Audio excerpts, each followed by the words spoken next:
Baby Isabella Rose Manzano o Baby Peanut umani ng napakaraming get well messages matapos ibahagi ni Luis Manzano ngayong araw sa kanyang social media accounts na may sakit ang kanilang baby girl.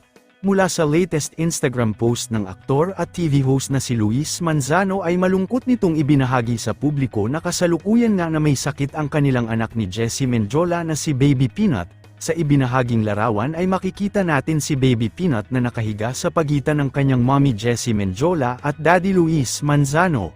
Mapapansin din sa larawan na tila matamlay at mukhang galing sa pagkakaiyak ang mga mata ni Baby Peanut dahil sa dinaramdam nitong sakit.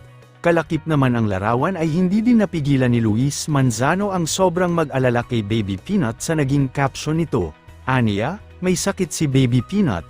Kalakip ang isang malungkot na emojis. Bagamat hindi sinabi ni Luis Manzano ang sakit ni Baby Peanut ay makikita naman sa mga mata nito na tila may lagnat nga ito na karaniwang sakit ng mga bata.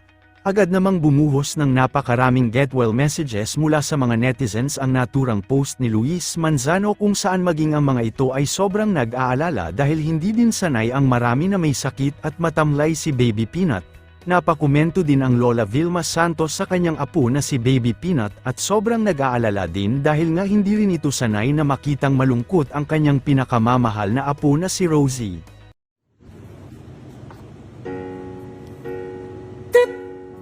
Peanut, Peanut.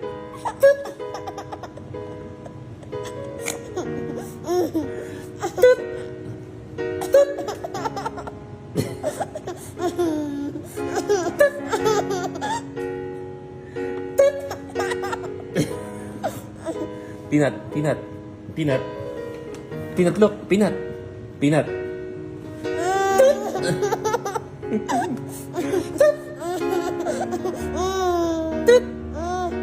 Peanut, Peanut.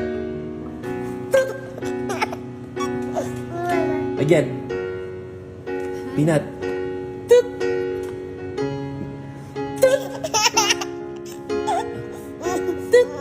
Again.